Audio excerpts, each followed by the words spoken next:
Bienvenidos a Entre las páginas del tiempo, el podcast del Club de Lectura Velum Omnium, donde las historias se entrelazan más allá de los géneros y las épocas. Soy Carlos Martín y en este episodio viajaremos entre la memoria y la tragedia a través de dos obras que revelan el lado más oscuro y más humano del conflicto y la culpa. Fran Mariscal nos guiará por las páginas de Maus de Art Spiegelman, un testimonio gráfico del Holocausto que transforma el dolor en relato y la memoria en resistencia. Y Manuel Masama nos llevará al universo de Ran, la monumental obra de Akira Kurosawa, donde el poder, la traición y la locura se funden en esta epopeya visual inspirada en el Rey Lear de Shakespeare. Dos visiones distintas de la destrucción y la redención, unidas por la misma pregunta: ¿qué queda de nosotros después del caos? Esto es Entre las páginas del tiempo, presentado por el Club de Lectura Velum Omnium. Low rider, drives a little slower. Low rider, he's a real goer.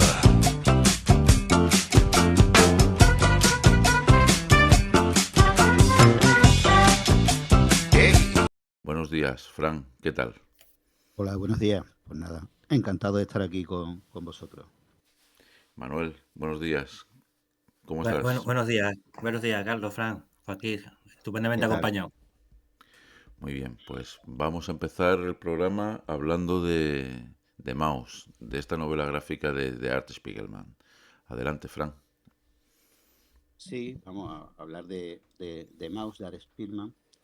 Es una novela gráfica, ¿vale? Que además él utiliza animales antropomórficos para representar a los personajes de la novela. Entonces, claro, tú esto lo ves desde fuera sin conocer la historia y tú dices, bueno, pues esto es un cómic de ratones y gatos. Y no es eso. O sea, es una historia sobre el horror, sobre la memoria, la herencia del dolor. Porque Mao no solo habla del holocausto, o sea, es una novela que Ari Spiegelman cuenta la historia de su padre, que fue un superviviente del holocausto, Vladek, y de su vida, de cómo sobrevivió al holocausto, cómo luego vive en Nueva York. Y entonces Art Spiegelman no solo habla del holocausto, sino habla de cómo se recuerda el holocausto, cómo su padre cuenta lo vivido y cómo esa memoria no solo afecta a su padre, sino que la afecta a él y generaciones que ya no estuvieron allí, ¿no? Mao fue el primer cómic que ganó un premio Pulitzer, publicado entre 1980 y 1991. Y el estilo que hace Spielman es un estilo sobrio, un dibujo, no es un dibujo preciosista, el dibujo en blanco y negro, sin adorno, porque también él no quiere adornar la historia, o sea, quiere demostrar el drama tal como fue, ¿no? Y entonces, ¿por qué si quiere hacer esto representa a los personajes como animales antropomórficos, ¿no? Él representa a los judíos como ratas, como ratones, a los nazis como gatos, los polacos son cerdos, que me llama mucho la atención, porque además creo que hay un simbolismo detrás de cada animal que él elige para representar a diferentes nacionalidades. Los americanos son perros. Ah, él se escuda en que es una metáfora, o sea, la propaganda nazi, los judíos eran representados como ratas, ¿no? Entonces, vamos, en palabras suyas, los nazis nos veían como ratas y yo decidí dibujarnos así. Pero yo creo que hay algo más, ¿no? En estas decisiones de por qué representar. Lo primero que creo que es una defensa incluso para el autor, ¿no? Para él es una manera de crear una barrera entre él y la historia que está representando, representándolas como animales, ¿no? No es una banalización del drama, pero es como una autoprotección, ¿vale? Sería mucho más duro representar lo que él está representando si lo hiciera con humanos, ¿vale? Por otro lado, también hay mm, una forma de representar a la masa frente al individuo. O sea, cuando él representa a los ratones, todos los ratones son iguales. Cuando él representa a los gatos nazis, todos los gatos son iguales, ¿no? Y yo creo que también una forma de representar que la masa, el colectivo, es capaz de llegar a hacer cosas que el individuo como tal, pues jamás llegaría, ¿no? A hacerlo, ¿no? Y bueno, pues el cómic está dividido en dos volúmenes, ¿vale? El primero, Mi padre sangra historia, que narra la vida de Blades, del padre antes de la guerra. Y el segundo tomo, que es Aquí empiezan mis problemas, ya trata sobre Auschwitz y la vida del padre después de sobrevivir, ¿no? Al holocausto.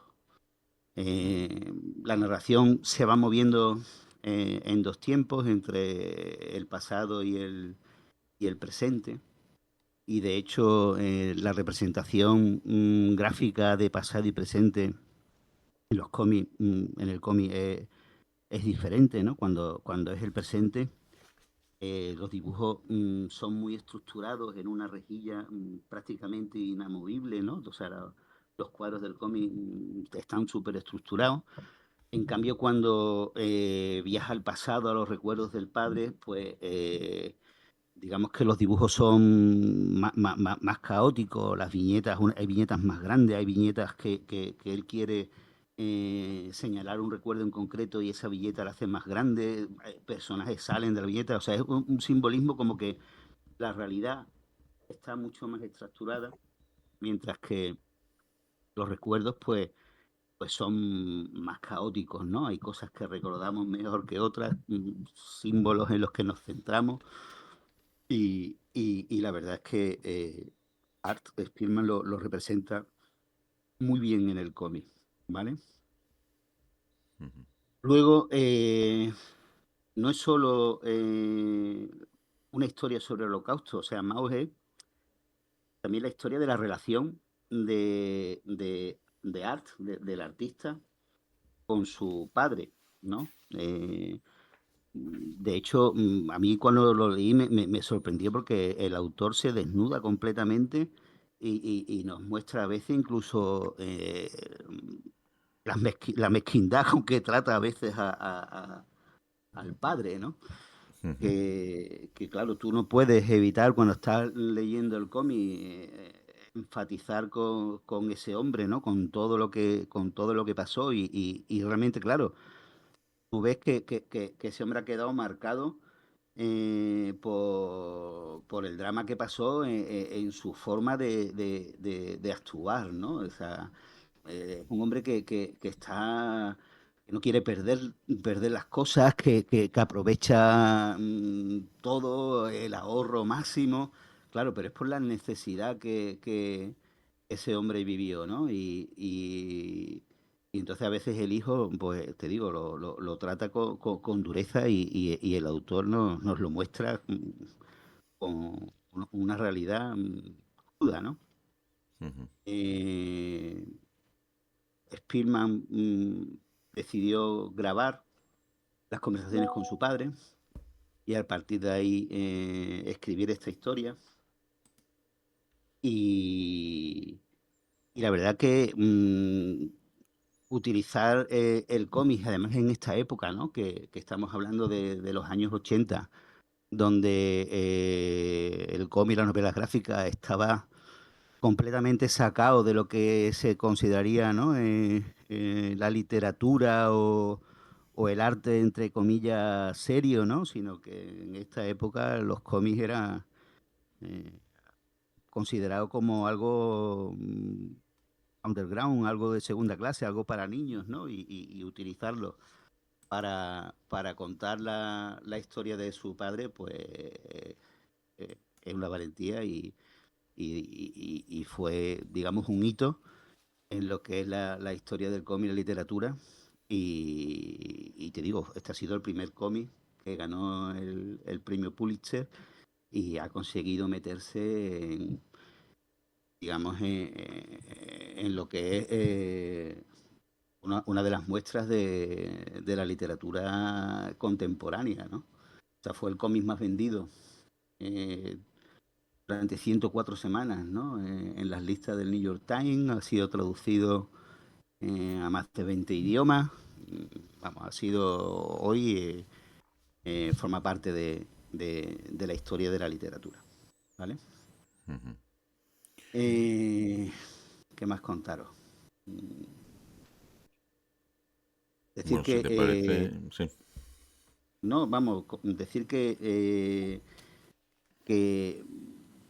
es un ejercicio también, o sea, no es contar el holocausto, es contar la memoria que tiene su padre del holocausto, ¿vale? O sea, es el holocausto visto por la memoria de Blades, ¿no? De cómo Blades Ujú. revive cada detalle que pasó, cómo esa memoria lo mantiene con vida, pero que también lo condena a no salir nunca de ese drama, de ese pasado, de estarlo reviviendo constantemente, ¿no? Y luego también el sentimiento de culpa que tenían muchos de los supervivientes del Holocausto, ¿no? De por qué sobreviví yo y mi familia, mis amigos, todos mis conocidos, no, ¿vale? Eso está muy bien reflejado en el cómic. O sea, Blade se siente culpable de haber sobrevivido y además su hijo hereda esa culpa, ¿vale? O sea, el autor incluso se pregunta por qué él está ahí. Por ejemplo, su madre fue incapaz de superarlo después de haber sobrevivido a Auschwitz. La madre de Art se suicidó. O Ujú. sea, entonces, te digo, es un testimonio de, de que sobrevivir a veces es también mantener el sufrimiento, ¿no? En el tiempo, de no terminar de superar, ¿no? El drama y ese daño que se ha sufrido, ¿vale? Ujú. No sé, A ¿qué más mí, cosas contaron? a mí me llamó mucho la atención porque el libro es muy personal, ¿vale? El Sí, sí, es muy libro personal. es muy, muy personal y es que como tú has Por dicho, es eso que te digo, se no, desnuda, se desnuda y no solamente te muestra la vida así contada de una forma objetiva, sino los sentimientos, el sufrimiento. Vamos, yo hay unas páginas ahí en medio que se supone que, bueno, es un cómic que hace con ocasión del fallecimiento por suicidio de la madre, es su madre, sí, que efectivamente. aparece ahí, que es el único fragmento del cómic en el que no aparecen los personajes humanos representados como ratones y como gatos. Y es Efectivamente. terrorífico, porque es que ahí te cuenta el momento del suicidio, la última vez que vio a la madre, cuando se despidió de ella y cómo él se siente y cómo vivió el funeral de la madre, pues con todo el mundo dándole las condolencias, pero él pensando que lo estaban culpabilizando por la muerte de la madre, etcétera, Sí, etcétera, y es terrorífico, tío, como lo cuenta, sí, vamos. sí, sí, sí. Prisionero en el planeta infierno, se llama el cómic que Sí, hizo él en el sí, momento del sí, sí, fallecimiento sí. de la madre. Pero es que Sí, después sí. pasas la página y te cuenta cómo recibieron en la casa del padre la publicación del cómic. Sí, sí, sí, sí. Y te das cuenta que él va contando las cosas con cómo las ha vivido, pero también con las anécdotas personales de las vivencias con el padre, que el padre se ve que fue un anciano pues con un carácter un poco difícil. Y tampoco lo idealiza, Frank. No, no, no, Era no, no, a no, Blades, no, no no, lo no, no, no. idealiza. Él no lo pone como el superhéroe, que el superviviente que ha sobrevivido, encarnando todas las virtudes en fin. Él te cuenta una historia pues de una persona de carne y hueso que ha pasado por esa vivencia terrorífica. Pero a la Sí, sí, hora yo de también. contar cómo es el carácter del padre, te cuenta desde las batallitas amorosas de juventud, pasando después, bueno, pues por los achaques y por las mezquindades con el tema del ahorro y de ahorrarse Sí, sí, los pero dólares en cualquier que, que, pequeña cosa. que esos son Vamos. las cicatrices del drama que ese hombre pasó. O sea, ese hombre pasó tal necesidad y tal hambre que, que Claro. claro, él ve un desperdicio absoluto, cómo se maneja, digamos, la sociedad actual, ¿no? Entonces, él está Ujú, obsesionado con el ahorro, con guardar por si luego lo necesito, porque, claro, te digo, son las cicatrices de... ujú, O sea, ese hombre, la, la memoria, ¿no? Lo mantiene vivo, lo mantiene, pero también ese hombre no ha salido nunca del pasado, ¿eh? Vive totalmente dañado ujú, por la experiencia que vivió. Y claro, el cómic es también de cómo ese daño se transmite también de padres a hijos, ¿no? O sea, ujú. porque Claro. está también, entre comillas, traumatizado, ¿no? Por esa experiencia que él no ha vivido, ¿no? Pero que se la han Ujú, transmitido los padres y él ha sufrido la forma de vivir de sus padres, ¿no? Y las consecuencias, por ejemplo, del suicidio de su madre. Y entonces es también otra víctima ujú. del holocausto. Sí. Sí, sí. Y de hecho, cuando Ah, empieza el pero, segundo libro, ¿no? La presión, ¿no? La presión que tiene sobre lo que la gente puede pensar de lo que está escribiendo, ¿no? También viene ujú, expresado también. A mí el libro yo no lo conocía, ¿eh? No conocía el libro y bueno, he tenido dos sentimientos. Uno de tristeza porque lo he descubierto tarde. Este libro tenía que haber descubierto mucho más joven, de verte. El, ujú. y la alegría también ha sido porque lo he descubierto también que mi hijo lo está leyendo, mi hijo mediano. Por lo tanto, no está todo perdido. Todavía las generaciones, algunas se salva, ¿no?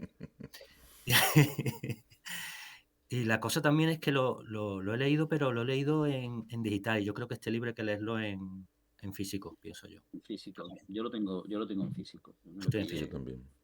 en Sí, físico. y yo lo leo en digital, yo creo que, o sea, lo leo en digital y creo que me he perdido cosas, ¿eh? Yo creo que eso tiene que ser en físico. Sí. No sé si Yo habéis también escuchado lo... perdona, Fran, entonces habéis leído el libro este, el MetaMouse, ¿no? También que habla sobre, responde preguntas sobre el libro, ¿no? No, No, yo yo el eso Metamaus no lo he leído. no me lo he No. leído. No me lo he leído. No me lo he leído. Vale, Yo sí. solo he leído este, lo he podido leer en físico ¿No? y lo encuentro terrible por lo que cuenta. O sea, cómo los seres humanos pueden degradarse de una forma tan tremenda y perpetrar estas atrocidades. No sé, aquello que te deja muy mal sabor de boca, con lo cual es un libro muy bueno, porque pone las cosas en su lugar, con un lenguaje asequible para poder difundir el horror que pasó. Mm. Sí, sí, completamente. A mí, igual te digo, yo después de, ya mayor ya, ¿no? Y habiendo visto todas las películas que hemos visto, y visto los leído los otros, siguen y te sigue impresionando. Que muchas veces la cotidianidad, ¿no? El efecto sobre cosas cotidianas de la vida que también influye mucho. No me está contando los grandes movimientos ni nada de eso, ¿sabes? Sino que es lo cotidiano, eso es lo que nos llega a Sí. todos, ¿no? Yo creo que sí. Sí, va contando, bueno, eso va entremezclando las conversaciones de las visitas del hijo hacia el padre y el padre pues va contando sus vivencias durante el holocausto.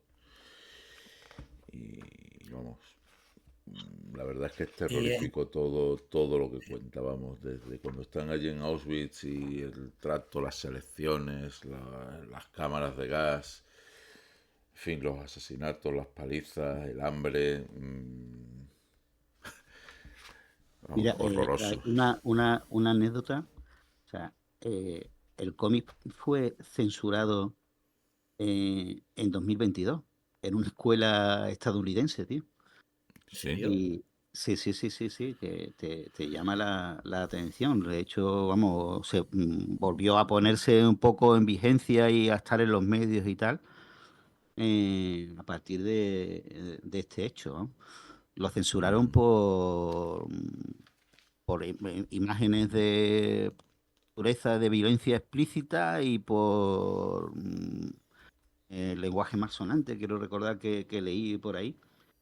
Joder. Pero, claro, que todavía no deja indiferente el cómic Sí, sí, claro. 40 años después, ¿no? Prácticamente desde que se publicó, ¿eh? Ujú. Pero vamos, no sé. Yo el libro no lo... Vamos, lo que cuenta no es agradable, pero yo no recuerdo así momentos, vamos, como para torcer la nariz y decir, uy, que hay aquí una escena de violencia así, tal. Vamos, violencia hay por todo el libro desde el principio hasta el final, pero no sé, como para no mostrarlo como advertencia de lo que pasó y tal, y menos en un colegio, vamos, pues no sé yo qué criterios habrán seguido para censurarlo. Pero vamos, que el libro es Sí, una Sí, obra de arte y ya está premiado con el premio Pulitzer, eso es una cosa innegable. si sí, los sí, además como... integristas consideran que hay mucha violencia, pueden comenzar por prohibir la Biblia, especialmente el Antiguo Testamento, Sí. porque ahí hay un montón. No veo yo a Estados Unidos censurando la Biblia, la verdad. No serán selectivos a la Y, hora de censurar. bueno, ¿y qué pensáis de la... Porque sí, lo que sí he visto es que no hay ninguna adaptación audiovisual, o sea, de película, ¿no? Se puede ver si una película perfectamente de este No cómic, ¿no? creo que el autor se ha negado a dar los derechos, ¿eh? Creo que es una Ujú. decisión personal del autor. Me suele haber leído que sí ha habido muchos intentos y hasta ahora él se ha negado. Yo cuando leo el libro he recordado automáticamente la película esta de Persepolis. Me ha venido completamente a la mente. Es una cosa muy... Yo creo que bebe de eso, ¿no? Sí, sí, Mm, sí. ujú. Vamos, que sería una Pero adaptación yo creo perfecta, que vamos. pero el formato, yo creo que el formato de novela gráfica le va muy bien a la historia que cuenta, ¿eh?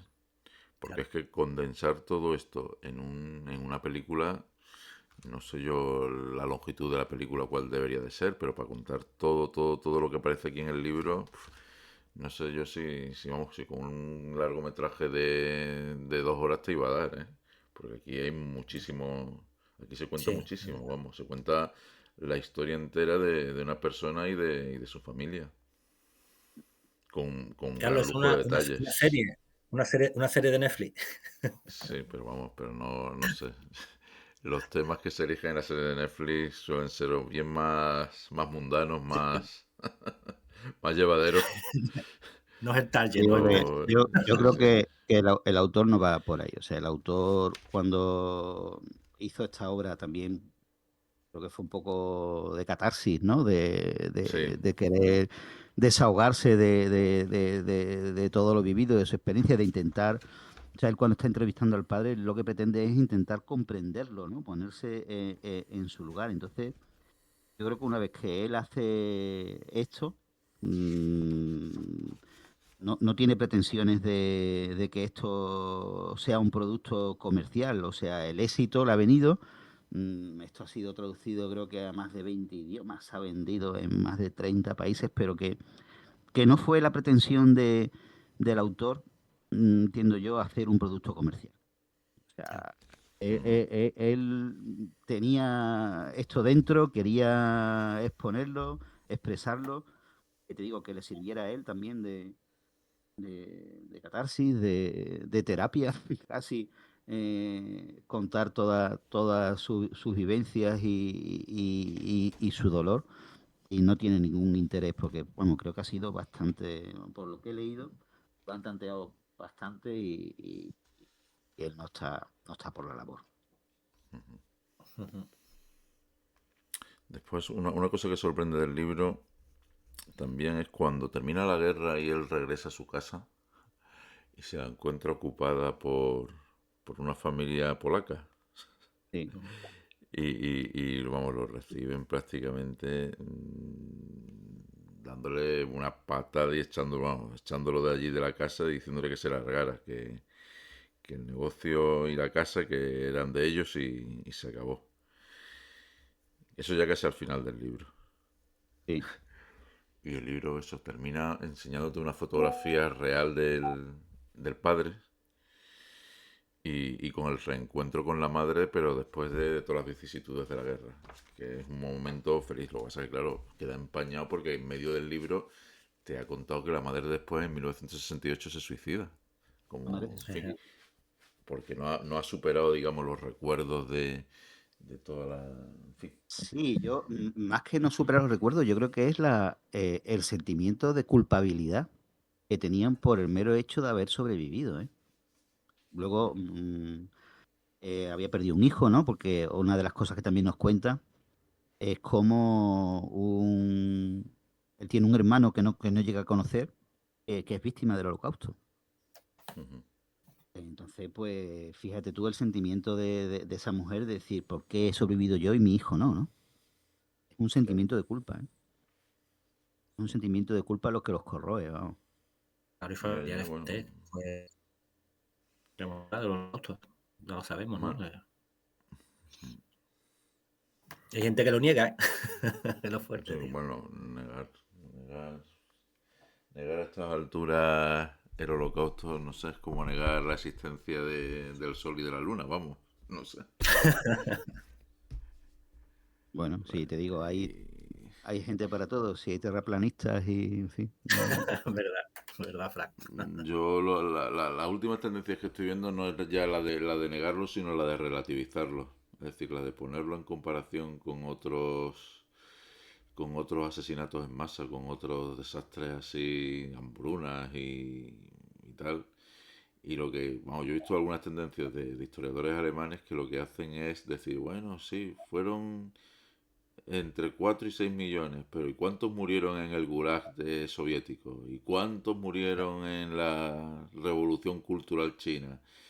Y entonces te dicen, pues eso, que bajo el dominio de Stalin que murieron más personas de los que mataron los nazis en el Holocausto. Y dices, bueno, pues vaya, Justificación, ¿eh? vaya justificación, bueno, justificación no justificación, sino vaya forma de intentar, no sé, aplacar un poco las reacciones en contra de la política racial nazi, vamos, la de coger y decir, no, es que los otros más que nosotros. Y dice, pero bueno, vosotros lo hicisteis de una forma que fue especial, pues en cuanto a la, Sí, a la inhumanidad, a la deshumanización de personas simplemente por su pertenencia a una raza y además por la industrialización del asesinato en masa.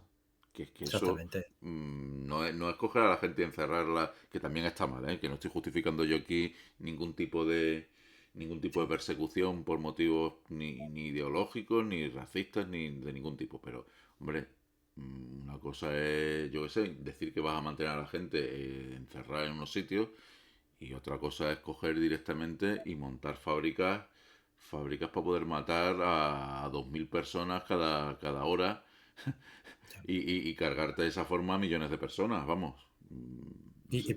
Claro, ¿y por qué lo pararon? Porque tú dices, fueron 4 millones, pero ¿por qué lo pararon? Si no lo paran, hubiéramos Es que perdido la eso, es que cuenta. eso, es que eso, es que eso es lo sorprendente. Según va avanzando la guerra y les va yendo mal, aceleran el número de asesinatos. Es decir, tienen problemas para llevar suministros y tal en trenes y cogen y le dan carta blanca a los trenes que llevaban a los prisioneros desde los países que tenían ocupados hacia los campos de exterminio de Polonia y le dan prioridad a eso. Dice, pero bueno, esta gente estaba, no sé, estaba ya empezando a estar trastornada o es que tenían claro que querían terminar con toda la gente que pudieran antes de perder la guerra o algo pasaba, porque no sé.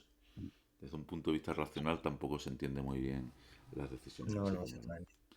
Es que no era racional, pero dentro de su mentalidad los judíos eran los culpables absolutamente de todo.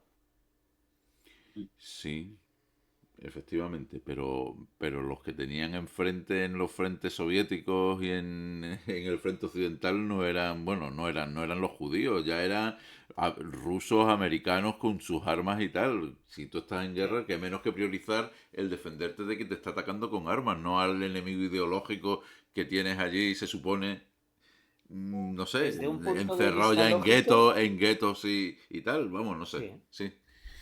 No, no, con unos criterios lógicos tienes toda la razón del mundo, pero la mayoría de la gente no funciona con la razón, funciona visceralmente. Ujú, sí.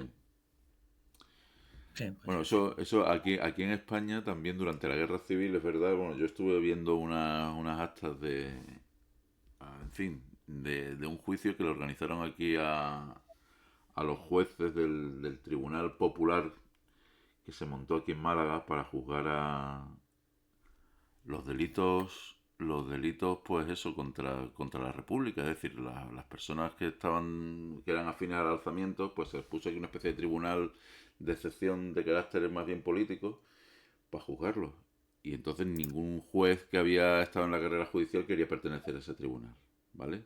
Entonces, a los que pudieron encontrar y los nombraron, pues medio a regañadientes estaban allí y lo que cuentan en el juicio, claro, yo he visto las actas del juicio que les hacen después, cuando entra aquí, pues eso, cuando entran las tropas sublevadas o nacionales, según se quiera ver, pues les montan un juicio por haber pertenecido a ese tribunal y haber juzgado en fin, haber juzgado a personas afines al movimiento nacional. Y entonces ahí cuentan, pues eso, que ellos, cuando había un bombardeo, por ejemplo, en la ciudad de Málaga, pues que la gente de izquierda, de los sindicatos y tal, las milicias, iban y asaltaban la cárcel y mataban allí a los prisioneros, tío.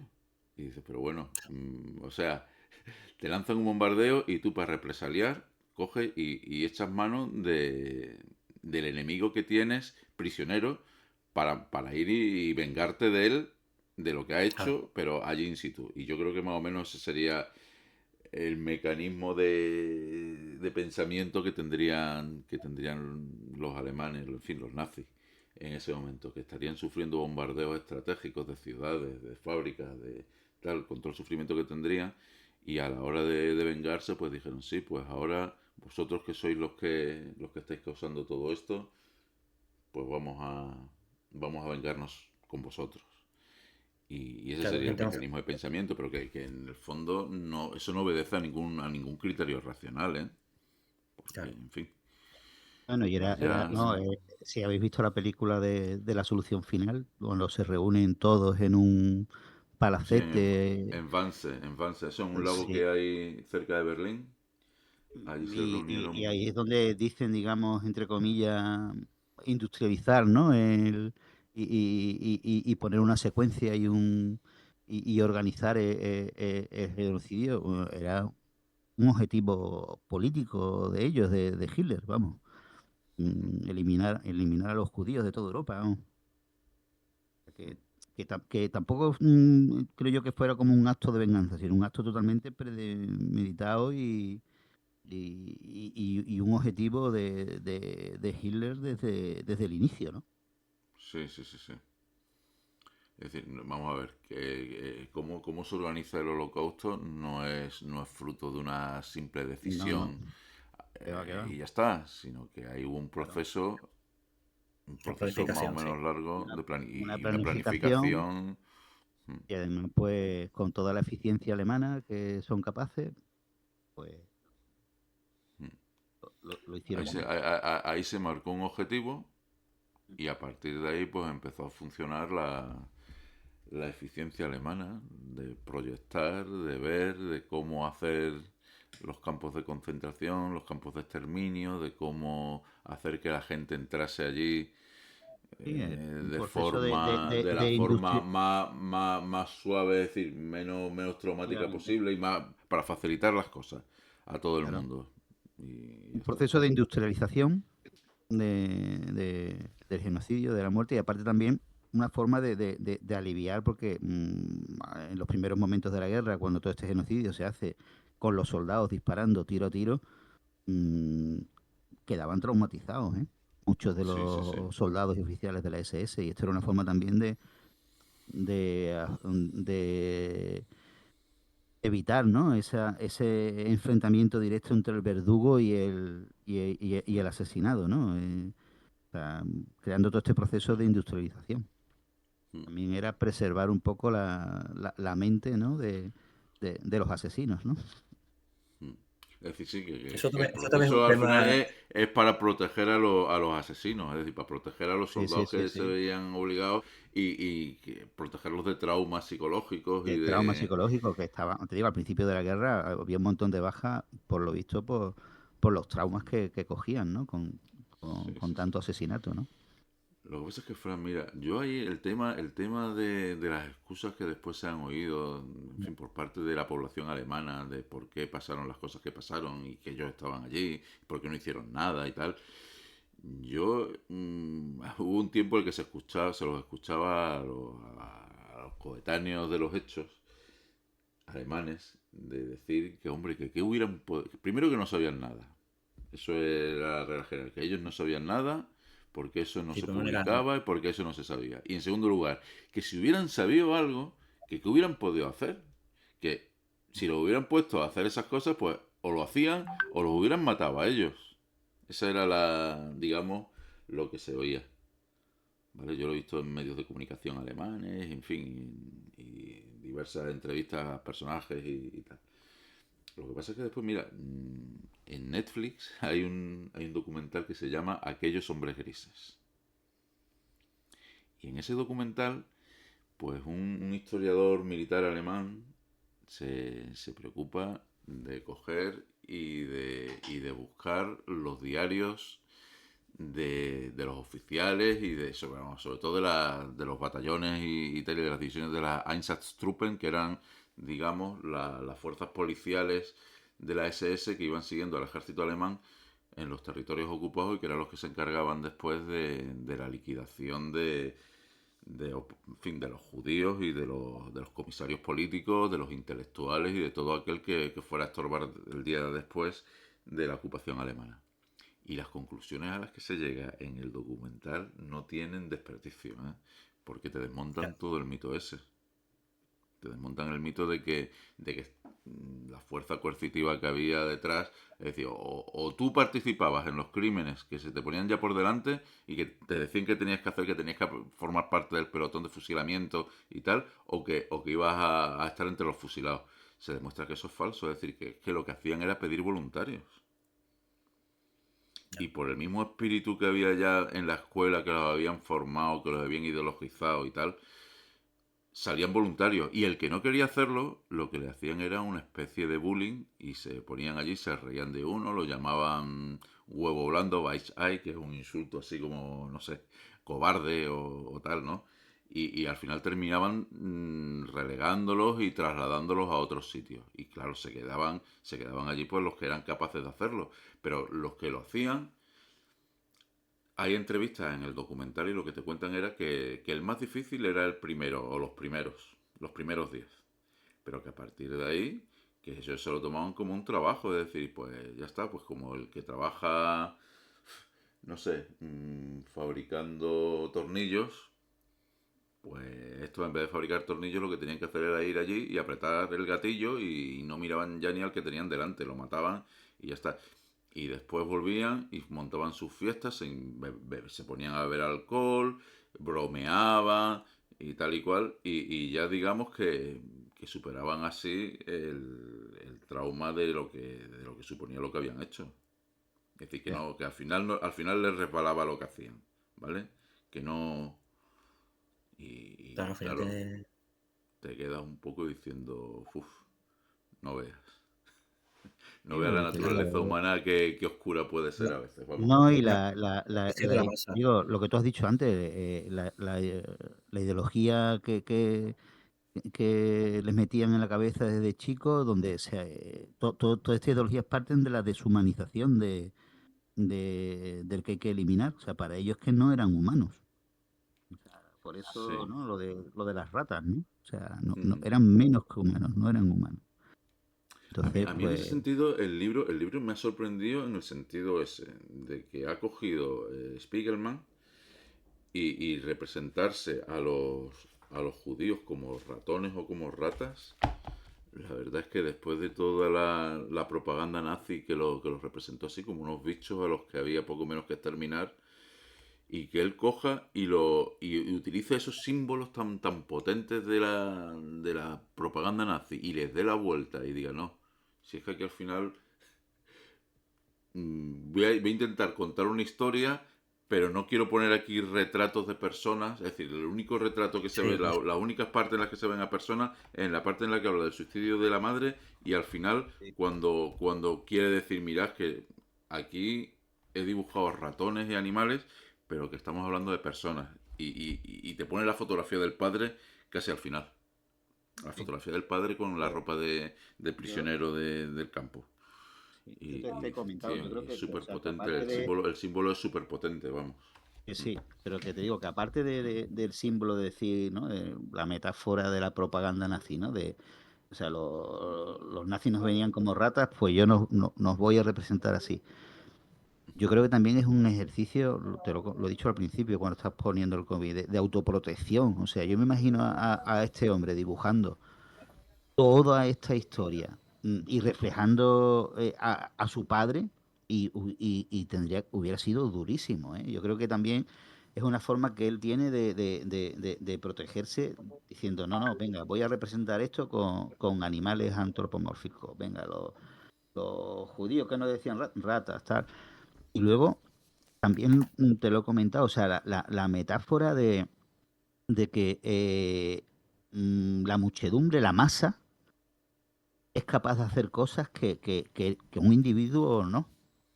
Sí, Entonces, completamente. cuando él representa a los ratones o a los... Date cuenta que todos son iguales, o sea, no se distingue un personaje de otro. O sea, todos los polacos son cerdos y es el mismo cerdo. Todos los alemanes son gatos y es el mismo gato. O sea, el único gato que sí se distingue es el de la portada de Hitler, ¿no? Que el gato Con el bigote. con, con el bigote en la esvástica, pero los demás gatos alemanes son todos iguales, ¿no? Y es también esa metáfora, ¿no? De que la masa es capaz de hacer cosas y de hacer crímenes que luego, como individuo, tú serías incapaz, pero refugiado en la masa, eres capaz de hacer las atrocidades más grandes, ¿no? Y, Pero y Fran, ¿tú crees que los dirigentes nazis que ordenaron todo esto no hubieran sido capaces de matar? los dirigentes Porque nazis que ordenaron esto no hubieran sido capaces. yo te digo ya que, vamos, que Hitler, por ejemplo, había sido capaz de empuñar pistolas y cargarse, por ejemplo, a Ernst Röhm a los que habían sido aliados suyos de las SA en la noche de los cuchillos largos, ¿eh? No, Que no, estos sí, eran pero capaces, no, estos eran no, capaces de matar y de asesinar y de dar órdenes o sea, de extrema violencia, ¿eh? sí, Es sí, decir, sí, otra cosa es cuando tú por supuesto, pero que ese modo de operar, tú lo trasladas al pueblo, ¿no? Al pueblo alemán. Exacto. con las herramientas que te da el Estado, tú eres capaz de ejecutar acciones así, pero ya en masa, vamos, y multiplicándolas exponencialmente, que es lo que sucede aquí. Es decir, tú puedes Claro. tener instintos criminales y un odio que te lleve a ir a asesinar a una persona o tener sentimientos en contra de un grupo. Pero tú como individuo no puedes hacer eso. El problema es cuando ese individuo se pone a la cúspide de un estado prácticamente con poder absoluto, y es capaz de ejecutar, su odio, es decir, de, sus intenciones homicidas, aprovechándose de un aparato estatal como el alemán, de la época. Ese es el Pero te digo, problema. yo creo que el ciudadano medio alemán, ese ciudadano individual, no hubiera sido incapaz a lo mejor de hacer estos crímenes. Lo que Desde pasa que luego. Lo que pasa es que el ciudadano medio alemán, ya uniformado, metido en la masa del ejército, metido desde chico en las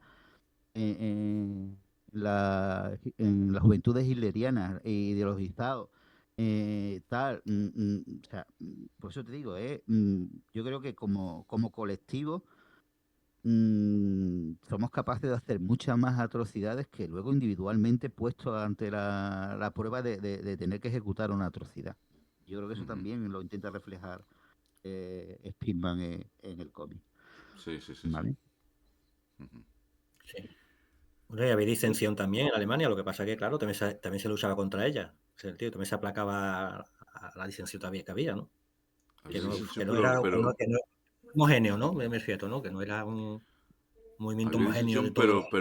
pero mucha menos de la que después parece que había, ¿eh, Manuel?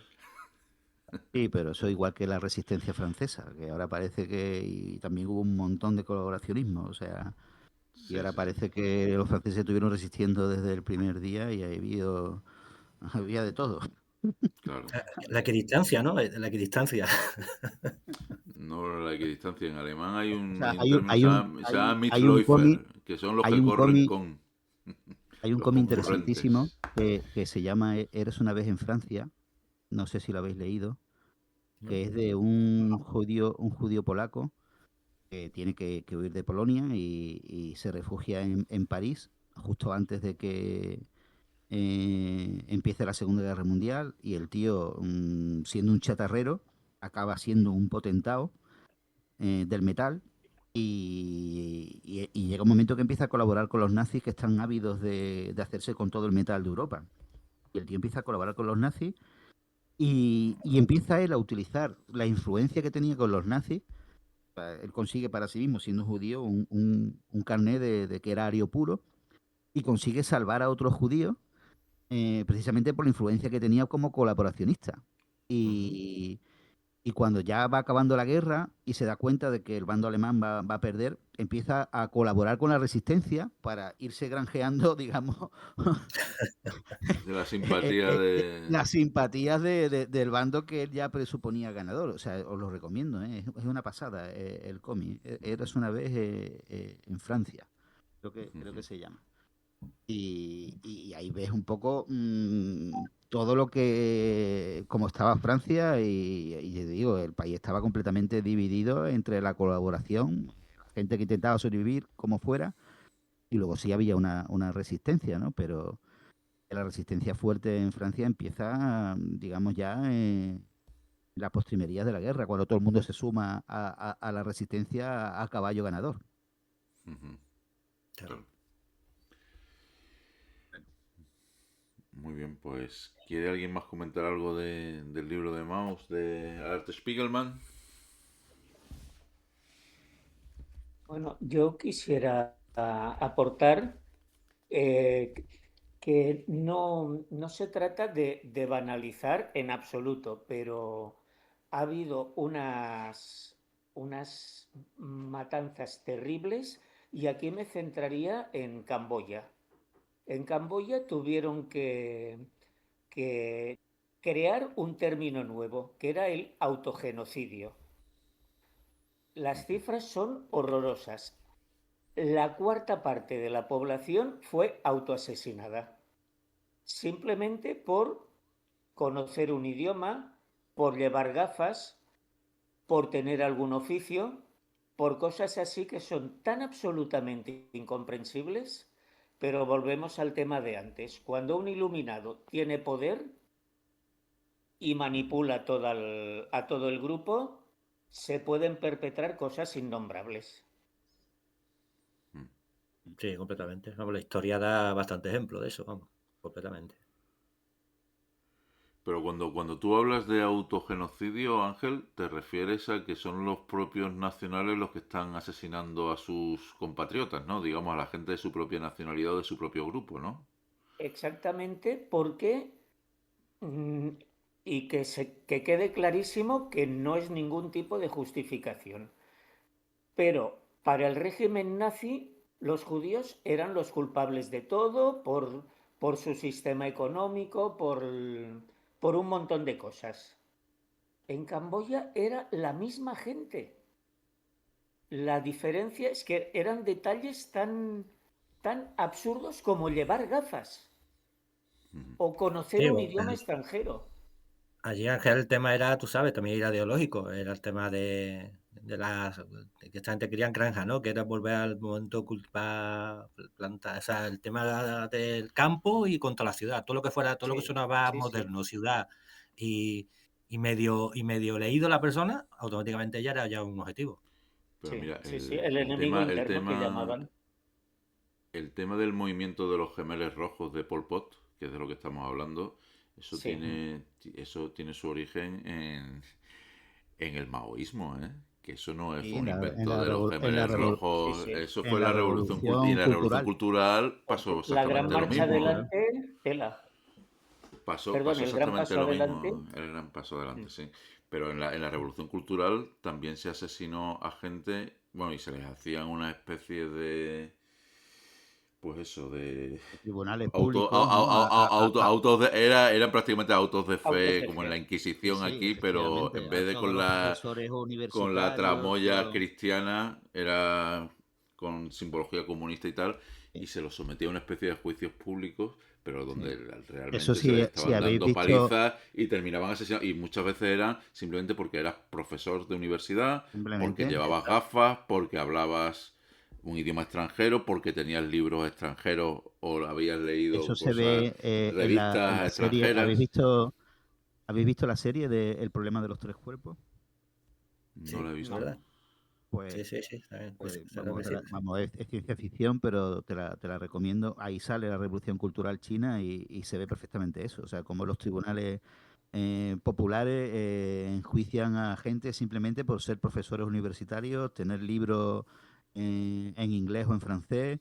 Y claro, ya estaban, entre comillas, influenciados por la burguesía y las ideas occidentales y entonces era un mal a extirpar. Estaban contaminados, sí. Estaban contaminados, efectivamente. Estaban Pero ese es el contaminados. peligro del totalitarismo. Ese es el peligro del Claro. totalitarismo. ¿Sabes? Que de pronto llega una ideología al poder y toma el control absoluto de las instituciones de una nación y se acabó o sea, todo el que no esté con ellos está en contra de ellos, es un enemigo a batir y a partir de ahí, pues sin miramientos. Y eso.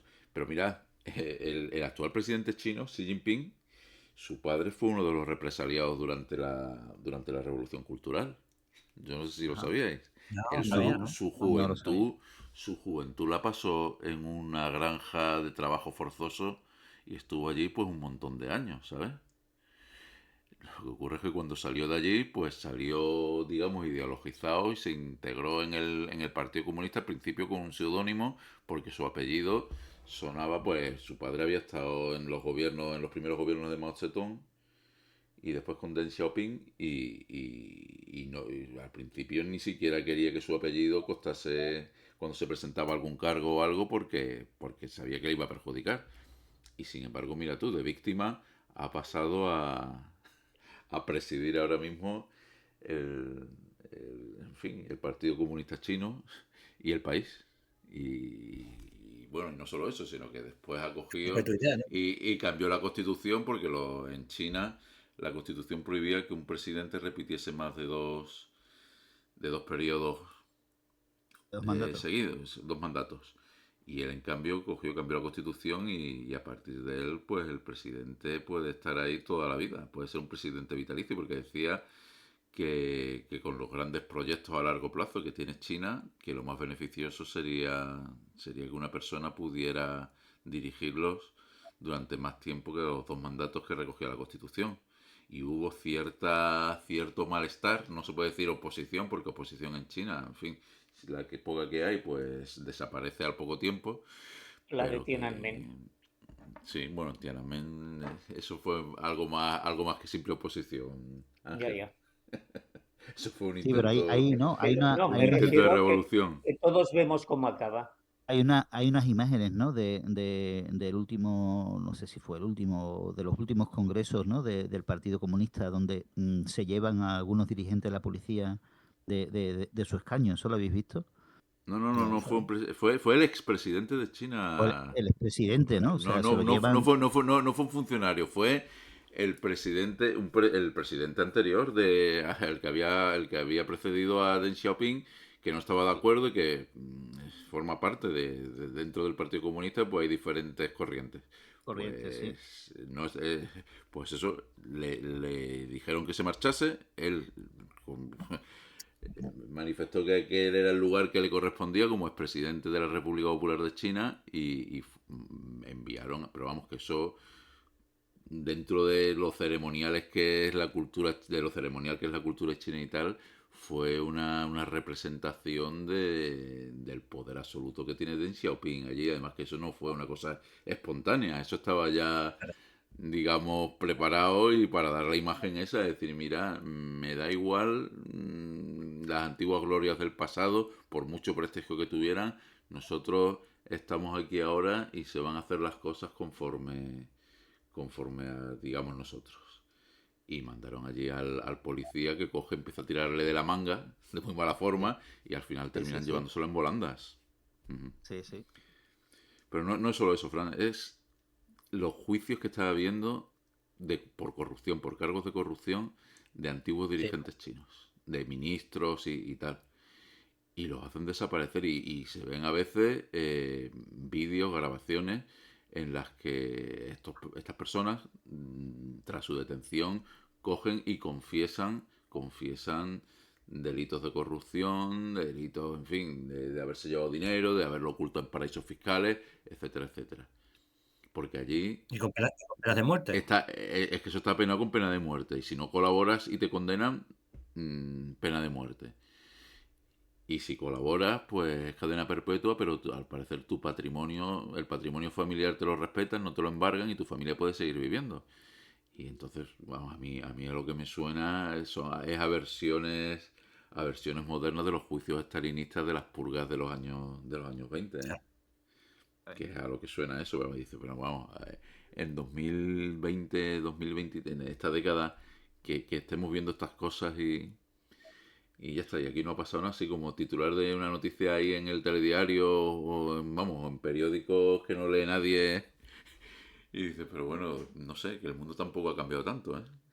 Sí, fijaros en Rusia se tira la gente por la ventana, tú sabes. Sí. Ya. También pasaba aquí durante el tardofranquismo. Yo os voy a tener que dejar, señores, porque tengo que ir a llevar a mi hija a la estación. Me da mucho coraje no estar con vosotros en la exposición de RAN. De hecho, me la he visto yo creo, no recuerdo si yo la había visto completa hasta esta ocasión.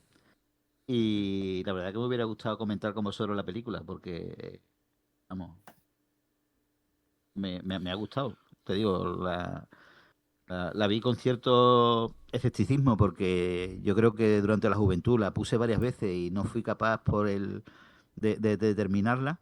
Y ya con la madurez la he visto y me ha gustado. Está bien. Y me ha gustado y la verdad que me hubiera gustado comentarlo con vosotros y ya claro, tienes más acervo cultural, vas viendo de qué va la película, descubres, ¿no? que hay una obra de Shakespeare detrás, por ejemplo, que eso, claro, con la juventud ni se te pasa por la imaginación, ¿no? Y visualmente la verdad que la película es súper atractiva, o sea, es una pasada. Las escenas de batalla, el colorido, Sí, brutal. Sí. es una pasada. Y me hubiera gustado comentarla, pero me tengo que ir, señores. Así que os Muy bien. escucharé con mucha atención cuando lo subáis. ¿Vale? Muy Encantado de haber bien. estado con vosotros y un saludo a los tres. Un Saludo, saludo, Fran. Fran. Ya Hasta luego. veremos Buen en otras viaje. ocasiones. Gracias. Hasta luego. Muy bien, pues Manuel, ya con esto, si queréis, pasamos a comentar la película de Ran de Akira Kurosawa. Adelante. Muy bien. Pues mira, a mediados de los 80, cuando muchos creían que Akira Kurosawa ya había dicho todo lo que podía decir sobre el Japón feudal, el maestro volvió con una película que se considera monumental, ¿no? Una historia de poder, de traición y sobre todo de ruina personal. Es una tragedia pintada como si cada plano fuera un cuadro de un museo. Esa película, Ran, que en japonés significa caos y que no podía tener un mejor título, porque en el fondo lo que Kurosawa cuenta aquí no es solo la caída de un clan, ¿no? Sino el derrumbe del propio orden del mundo. El viejo señor Hidetora Ishimori, cansado de la guerra, decide repartir su reino entre sus 3 hijos, ¿no? Y con este gesto, aparentemente sabio, empieza la destrucción. Nada nuevo bajo el sol, ¿no? Shakespeare ya había comentado esta historia siglos antes, ¿no? Como ha comentado Frank en El Rey Lear. Pero Kurosawa lo traslada al Japón del siglo XVI, entre castillos en las montañas, ejércitos samuráis y celos apocalípticos. Ran no es solo una tragedia familiar, es una reflexión sobre el poder, sobre la guerra y la descomposición del orden. Y si lo pensamos desde la mirada de un jugador de Wargame, es también una gran simulación del colapso del mando y sobre todo del control. La historia gira en torno a Hidetora Ishimonji, un señor de la guerra que, tras conquistar un vasto territorio, decide retirarse y repartir su dominio entre sus 3 hijos. Y lo que debería ser un gesto de sabiduría, pues se convierte en el principio del desastre. El equilibrio se rompe, los ejércitos se enfrentan entre sí y el viejo Daimyo acaba errando por su propio reino arrasado, como un líder japonés vagando entre las ruinas que él mismo crea, ¿no? Kurosawa, que había sido pintor antes que cineasta, compone cada plano como si fuera un grabado del siglo XVI. Los ejércitos no son solo masas de soldados, son pinceladas de color que chocan entre sí. Los estandartes amarillos, rojos y azules de cada hijo se enfrentan en el campo como piezas de un wargame gigantesco, de un monster, vamos.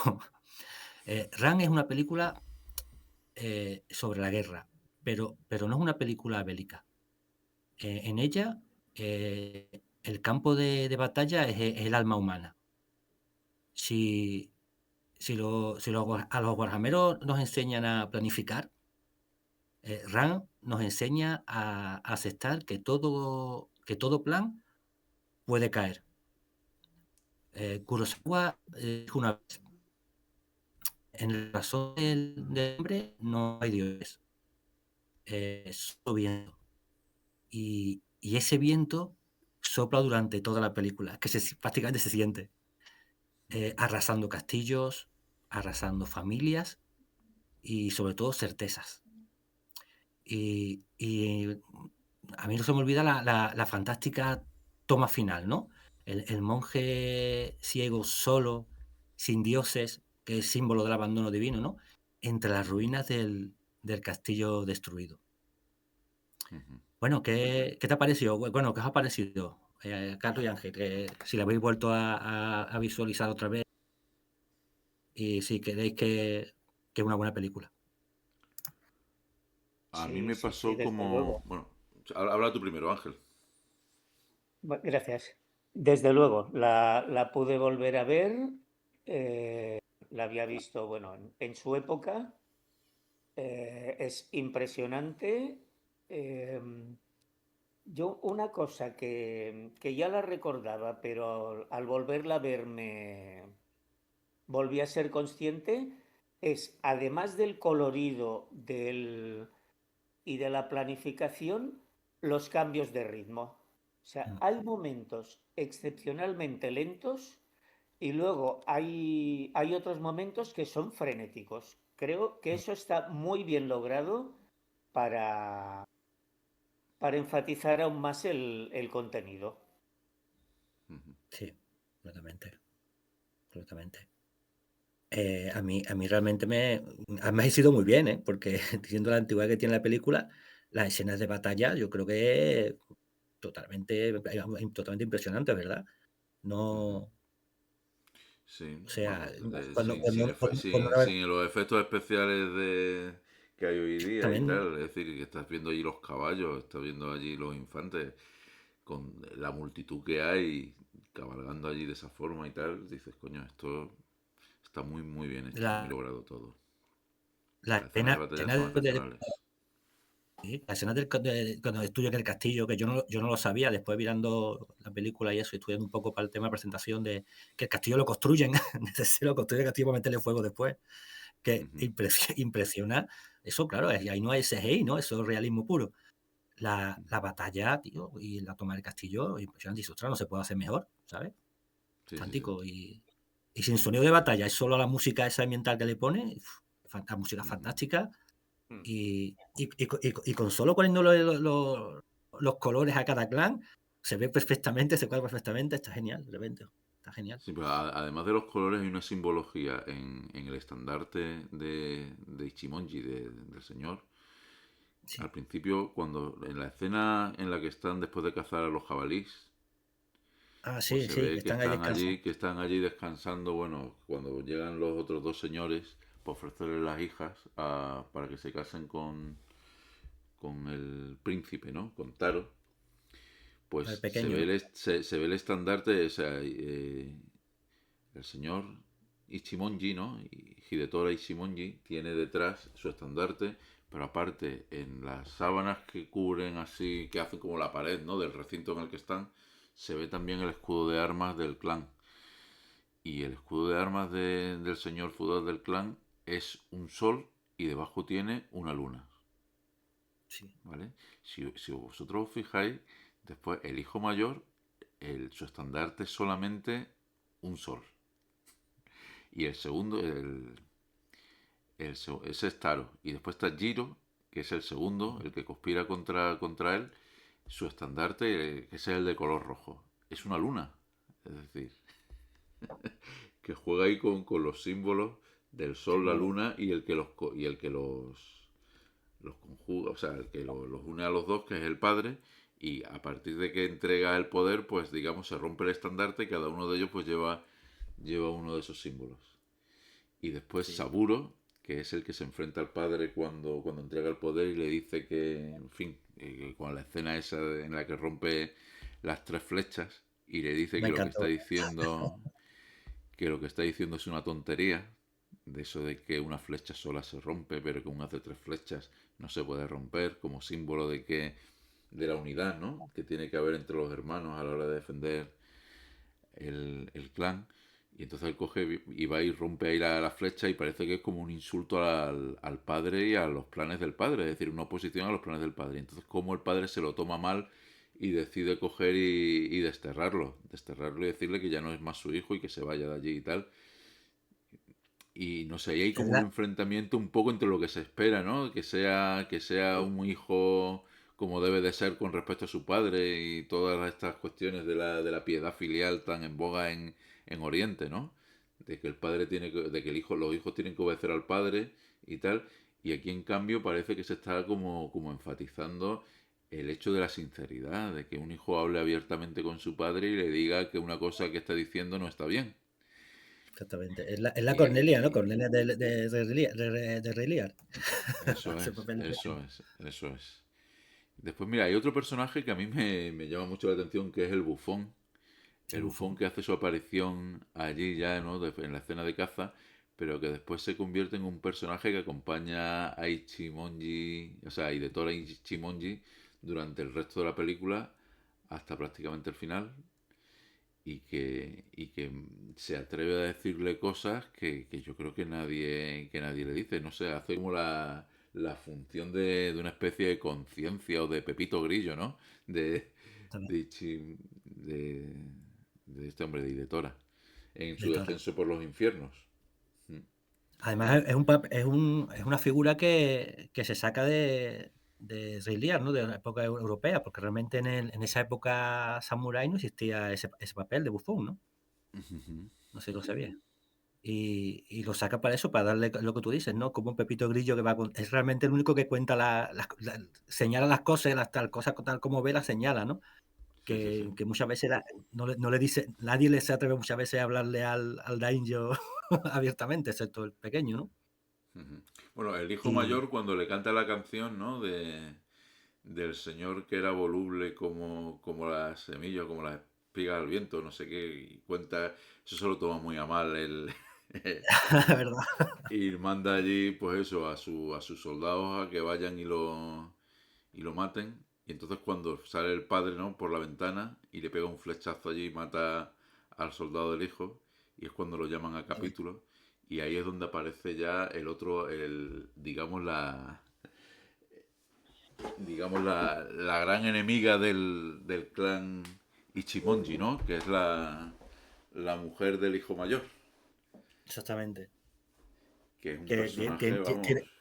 es un personaje fuerte, de manipulador que manipula todo hasta conseguir la caída del clan, ¿eh? Sí, no, pero Una está historia muy de bien venganza hecho. tremenda.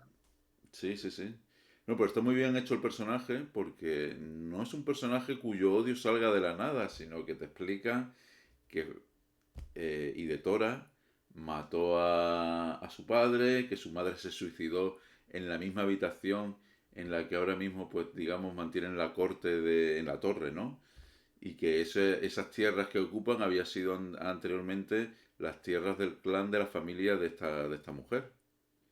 Lo que pasa es que yo los personajes femeninos en las películas de Kurosawa, no sé, me resultan Hombre, en contraposición con cómo trata a los personajes masculinos. La verdad es que, bueno, aquí hay dos personajes, por lo menos a uno lo trata bien, ¿vale? Que es creo que es Sue, ¿no? O Jue, exactamente. la que hace la que es la hija o sea, la mujer del segundo hermano, que es una especie de monja budista, ¿no? O de Sí, persona así que cree mucho en el budismo y tal.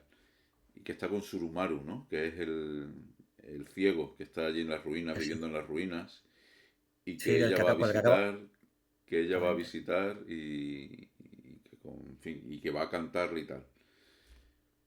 Pues Pero si te fijas, Carlos, esas dos figuras femeninas, la una es un diablo y la otra es una santa, tío. No hay exactamente. término medio ahí, vamos.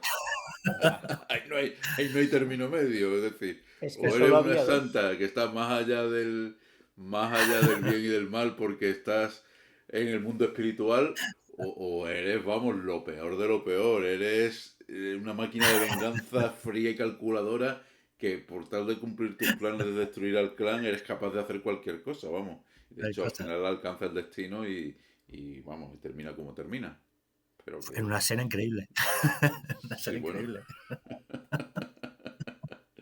Sí, sí, la verdad es que sí. Plásticamente muy lograda. Sí, sí, sí, Plás- de verdad. Plásticamente, como si fuera pintura plástica, ¿no, Ángel? Bueno, pero si te fijas, esos dos personajes femeninos tienen el mismo pasado, ¿no? Porque las dos habían perdido a la familia por este daño, ¿no? Y sin embargo, una toma un camino y la otra toma otro camino. Y lo que tú dices, Carlos, Exactamente. totalmente Es decir, el origen es el mismo. Lo que pasa el es que mismo. eso es, que ahí Kurosawa como muestra los dos caminos, el del odio o el de ya Exactamente. apartarse del mundo y decir, mira, yo el mundo perdono, bueno, perdono, ya está, hay que vivir con esto, yo rezo y voy a vivir aquí con esta gente, pues yo los perdono, me reconcilio, convivo con ellos y ya está. Y entonces, esos son los dos caminos que hay que... En el diálogo que hay entre Ichimonji y Shue, te das cuenta de que Ichimonji tampoco entiende muy bien esa forma Sí. de actuar y de... Y A llega que un le momento da en que rabia, dice ¿no? que preferiría el odio, porque con el odio Exactamente.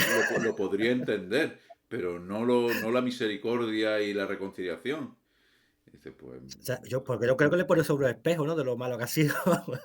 Yo creo que eso, sí, ¿no? Y el bueno, tío yo le creo da que rabia. otro tema de la película es el karma, ¿no? Pues, es decir, a nosotros nos plantean al principio aquí a un señor que es noble y que tiene ya sus hijos y que toma una decisión que parece en principio sabia, que es la de decir, bueno, pues yo ya estoy mayor, voy a repartir mis territorios, mis dominios entre mis hijos, para que ellos se encarguen de gobernarlos. Y te das cuenta, bueno, de que poco a poco va aflorando todo el pasado conquistador y todo el daño que ha hecho el clan Ichimonji con Hidetora a la cabeza al resto de clanes y tal, y cómo ese mal que han hecho se vuelve en su contra, pues en la figura de esta señora, en los otros dos señores feudales que habían venido allí a ofrecer a la hija, que de pronto al final cogen y están ahí como buitres esperando a que se Exactamente. destrocen entre los Ichimonji entre ellos para coger y entrar y tomar el control de todos los territorios, etcétera. Es decir, no sé, hay como un punto en el que parece que se está tocando el tema del karma, Sí, exactamente.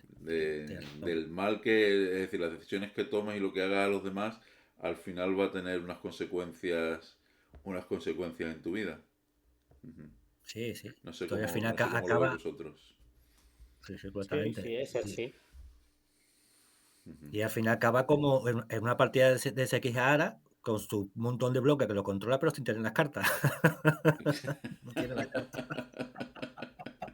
Sí, sí, sí, sí. Completamente, te Eso digo. es. Mira, yo la escena final en la que sale, bueno, pues al final muere ya, sí, por fin, muere Sí, Ichimonji, o sea, muere Hidetora, muere Saburo, Hidetora, en fin, al final esto termina pues como terminan los grandes dramas shakespearianos, ¿no? Con muerto hasta el exactamente. apuntador, vamos. Y la potente escena final es en la que se ve entre las ruinas a Surumaru, Y se le cae el allí Buda. al borde del precipicio con el bastón allí tanteando, y está allí la imagen de Buda que tenía Shuen Exactamente. allí en el suelo, y él está allí como tanteando eso, no llega a caerse, pero se queda allí, y además con la música que él tocaba allí entre las ruinas. Sí, sí, súper potente. No sé, Es que parece que es realmente, como un símbolo del ser humano, ¿no? Que está como ahí al borde del precipicio que sería la muerte, y que la imagen que tiene ahí como para consolarse frente al abismo existencial es la religión o las creencias, ¿no? En un más allá o en una cosmogonía así que te permita darle un poco de sentido a la vida, como en este caso puede ser la imagen de Buda que aparece ahí al exactamente. final. No sé cómo lo veis vosotros. Sí, sí, sí, completamente, así. Tiene mucha fuerza y está uno solo al borde del precipicio y sin los dioses, ¿no? Que se le Sí, cae, sí. ¿no? Creo que se le cae por el precipicio. Sí, sí, está en el suelo, se le ha caído, sí, sí. Eso es. En general, hay todas que son preciosas, que tú las estás viendo, son cuadros, tío. Está súper Sí. genial. No, La no, sí, composición, donde se colocan los personajes. visualmente la película es una maravilla. Visualmente la película es una maravilla en cuanto a la Sí, sí, fotografía, sí. al uso del color, la música, la verdad es que está muy logrado todo. Es que son Es una cuadros, es obra decir, yo maestra. se ven ahí al principio, ¿no? Las montañas que se ven así de color verde y los caballos que van recorriendo las crestas y tal, cuando los persiguen a Saburo y al amigo, ¿no? Que se une a él en la Sí, discusión con el padre, y viene el séquito del otro señor feudal como a ofrecerle a la hija, y hay esa sí, persecución y se ven así, tío, se ven unas imágenes súper, vamos, súper bien construidas. Visualmente la película es una gozada, ¿eh? sí, sí. Ahí no hay cuadros pintados, ni cartón piedra, ni nada. Por lo No, menos se no, no, nota. no. Sí, desde Totalmente. luego. Y si se hubiera hecho algo de ordenador en aquella época, se notaría mucho ya. No hubiera envejecido Sí. bien. No, no, no, no. Ahí tiene las películas de Godzilla y las cosas que hacían, que ahí no utilizaban ordenador, utilizaban otras cosas, pero la verdad es que no han envejecido demasiado bien. Vamos, que para la época fue un logro, ¿eh? Pero que se nota. Muy Sí, sí. bien. Muy bien, tío. Pues si no queréis añadir nada más, pues lo llegamos hasta aquí. ¿Queréis decir algo más, Mm. Manuel o Ángel?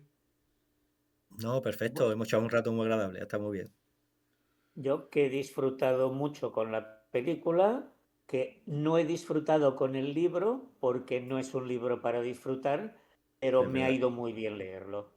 Es una buena obra que te hace reflexionar sobre bastantes cosas. O sea que una elección muy buena en ambos, tanto libro como película. Muy bien. Bueno, pues así concluimos este viaje entre las páginas de Maus y los fotogramas de Ran. Agradecemos a Fran Mariscal por compartir con nosotros su visión sobre la obra gráfica de Art Spiegelman y a Manuel Masama por su profunda reflexión sobre el legado cinematográfico de Akira Kurosawa, así como a Ángel Pluya, que ha estado aquí también con nosotros comentando ambas obras. Esto fue Entre las páginas del tiempo, un espacio del Club de Lectura Velum Omnium, donde la literatura y el cine siguen cruzando fronteras y llevando nuestras conversaciones a otros tiempos, otros mundos. Os agradecemos por acompañarnos y os invitamos a seguir explorando con nosotros las historias que nos conectan a través del tiempo. Nos vemos en el próximo episodio. Hasta entonces, que las páginas sigan hablando y el tiempo siga corriendo.